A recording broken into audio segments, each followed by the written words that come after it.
Forgive the length of this message. This is the first and possibly last time I'll have access to a computer, so I thought I'd better write this all down while I can and get it to those who should know. I'm leaving town. I don't know where I'm going, I'm just getting as far away as I can. Okay, so as some of you may know, I took out a loan and opened my own auto shop a little over a year ago. Business has been decently well, I can't complain. And I've always been grateful to all my customers who would come to me exclusively when God knows there were so many established places in town already. I've been doing well enough that I was able to hire my buddy, Neil, a few months ago, and he's been working hard and helping out really well, as I always knew he would. Well, I needed to take a day and go to a Lamaze class with Rebecca last month, and I entrusted the shop to Neil for the morning and most of the afternoon. I think that's the day everything actually started, because when I got back, he seemed to be in a stupor and was covered in oil. He'd even had some smeared across his face as if he'd tried to drink it or something. I told him to go home and clean himself up because we had no clients at the moment, and I could take care of anyone who came in for the time being. He came back 45 minutes later, but he was still much quieter than usual. He worked as well as he ever did, but something just seemed off about him. I asked him if anything happened while I was out, and he just shook his head. I asked him how many clients we had, and he just muttered something unintelligible. I asked him to repeat himself, and he turned and glared at me, and for the briefest moment, I could have sworn his eyes were completely black. No iris, no sclera, just utter, all-consuming darkness. I stumbled back and bumped a shelf and knocked some things down. When I looked back at him, he was still looking at me, but he didn't seem to be glaring the way he had before. He just seemed kind of out of it. Just a couple. Some woman and then a tattooed biker-looking dude, he said. I assumed one of them must have asked for an oil change, and that's when he spilled it. So I asked if he had any trouble, and he just shrugged. I looked around the garage while he was gone, and I saw no traces of an oil spill, so whatever happened, he must have gotten it all on himself, and none of it anywhere else, miraculously.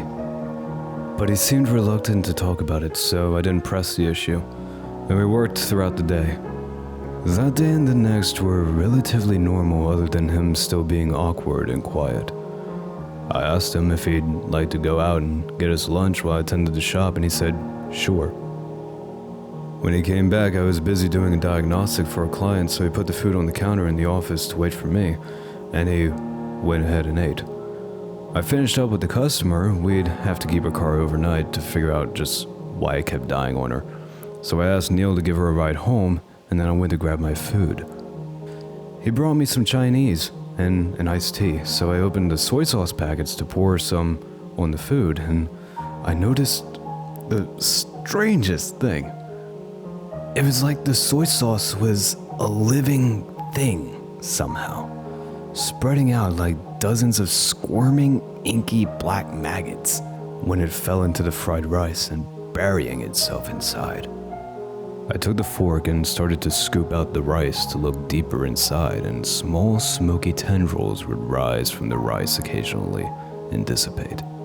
I was very hungry at that point, but I was too creeped out to eat, so I just chucked it and the iced tea in the garbage and decided I'd just wait until I got home that evening and eat something I prepared with my own hands. I've never in my life seen anything remotely like that, and I couldn't even fathom how I would ask Neil if he noticed anything similar. As cold and distant as he'd been lately, I was sure he'd look at me like I was crazy, so I just shut up about it. That Friday, we went down to the watering hole as we always do and get drinks and watch the local bands play, and Neil was just as quiet and distant as he'd been all week. He's not a bad-looking guy, though, and despite him not really going out of his way to talk to anyone, a woman went over to where he was sitting and started talking to him, and they ended up leaving together that night. Monday morning, I tried breaking the ice by asking how his weekend went. He gave me a nod and muttered, "All right." I asked him if he got lucky with that young woman I saw him with, and he gave me the smallest grin, which was quite possibly the first grin I'd seen on his face in a week, and he said, "It went well." I didn't pressure him for details. I knew he'd share if he chose to, and his grin was enough to assuage my worries and lend me some hope that he might get back to his old self soon. The day was relatively busy until about 3 p.m., so I finally had a spare moment to sit in the office and listen to the radio while I waited on the next client. So, there I was, leaning back in my chair with my feet propped up on my desk when I swiveled around and looked at my bulletin board that sits behind my head with all manner of clippings stuck to it. I had a few Sunday comic strips like Garfield and Calvin and Hobbes that I'd read maybe 100 times since I opened the shop there. But that day, something was different. The first panel seemed normal, but in each subsequent panel, inky black tendrils crept out from the edges of the frame and from behind the characters. Blood dripped down from the ears and eyes and sometimes even their noses. And in each of the strips, one of the characters would say, "He comes." I sat staring in astonishment for a moment before I realized the tendrils were moving ever so slowly. And then each of the characters' heads turned towards me, and I threw myself back away from the bulletin board, sliding over my desk and onto the floor. I ran out into the garage and yelled for Neil. I could not be the only one to see this. And to my surprise, he had gone. So I hesitantly walked back to the office and looked inside. The comics were still corrupted, but they no longer appeared to be moving. I crept over to it and reached out to pluck one of the comics free when I noticed the tendrils started to seep across the page towards where my fingers were, at least 3 times as fast as they'd moved before, and I jerked my hand away. Nothing good could possibly come from letting that blot of ink touch my skin. Of course, I ripped the entire bulletin board down, burned it in a trash can out back, and never spoke of it again. That night I went home and my wife was already in bed, fast asleep. My mind was racing. I couldn't even bring myself to eat dinner that night. With no one to vent my worries to, I fell into a restless sleep. Kept awaking to nightmare after nightmare, seemingly every hour of the night until I just gave up on sleep entirely. That Friday, I went to the bar again, even though my wife couldn't drink, being pregnant and all.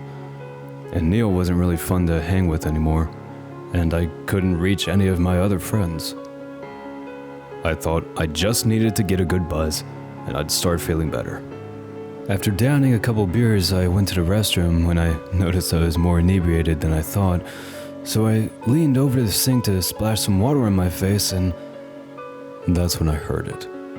Like a sheet of fabric being dragged across the floor, a voice rasped ever so quietly out of the drain. It just sounded like someone breathing out for the longest time until I finally recognized words.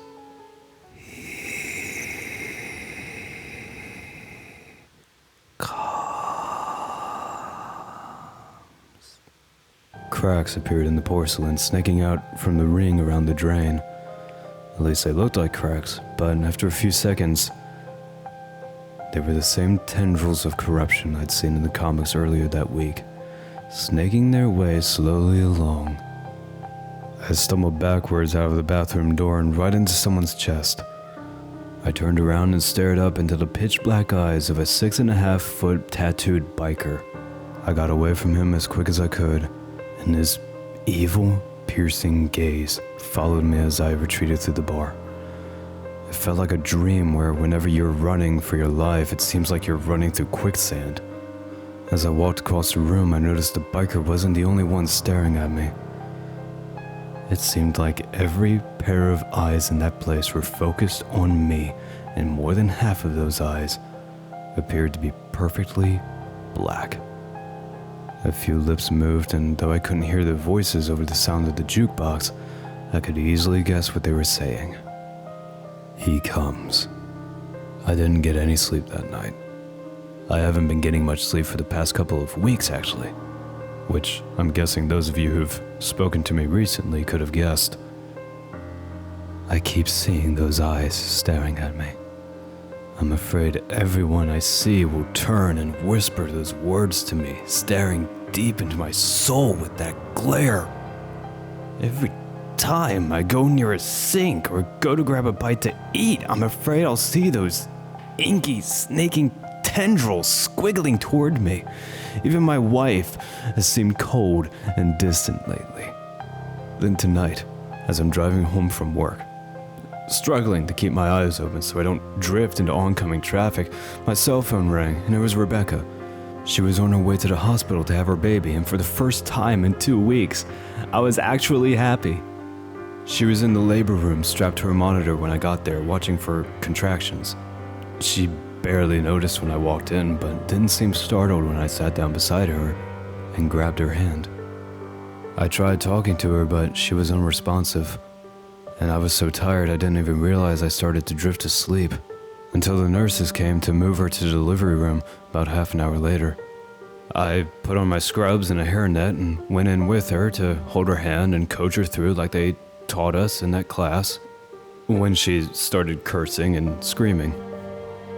I was prepared for that, as well as her ever-tightening grip on my hand, but when I saw the movement in her tummy, my mind started to reel. The doctor said the baby was crowning and told her to push. I echoed his orders and she screamed at me with a voice I couldn't begin to describe. When I looked down at her, she was staring up at me with those same eyes I'd seen on the biker. The same eyes I thought I'd seen on Neil weeks before. I tried to jerk my hand away, but she kept her grip.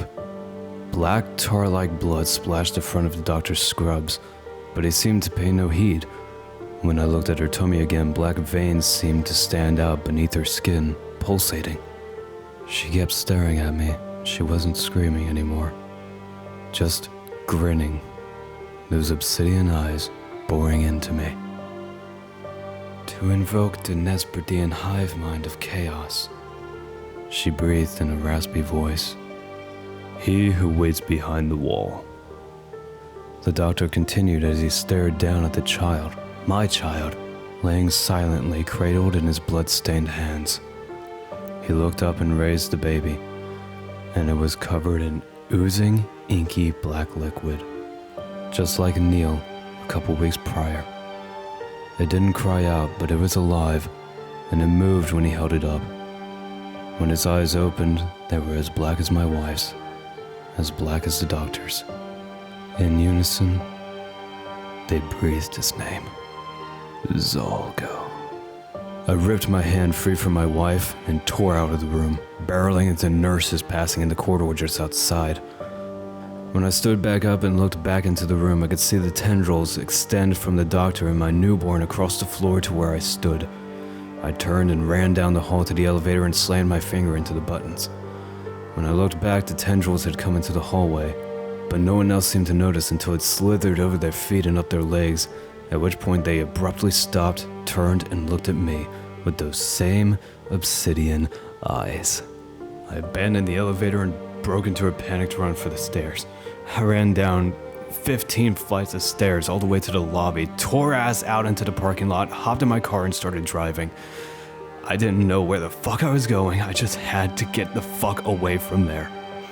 I don't know if I'm going crazy, it certainly seems like it, but I just can't be around anyone I know anymore. They all have those same eyes and those same dead stares, and my child, God, I still saw those eyes staring at me from the cars beside me, and by some strange coincidence, the same biker from the previous Friday night at the bar pulled up beside me an hour away from the hospital and followed me for nearly 2 miles. He'd turn and stare at me, grinning. I couldn't see his eyes through his sunglasses at the time, but I knew it was the same guy. His tattoos seemed to move of their own free will, and the flaming skull on his right bicep began bleeding from the eye sockets. As soon as I could, I slammed on my brakes, allowing him to fly past me, and I swerved to my left, did a U-turn, I think I lost him. That was about an hour ago. I'm at a motel 3 hours out of town. First place I found that has Wi-Fi. I'm tired, I'm shaking, my hand itches from where my wife's nails scratched me open. I don't know what to do, who I can turn to. This story will sound insane, and I'll probably be institutionalized, and I'm not sure that wouldn't be the best thing for me, but I just can't bear to look into those eyes anymore. Every time I see someone new and they stare at me, I just panic because I just know it's out there looking for me, whatever it is. And even when I lay down, start to drift to sleep, I hear those words. He comes.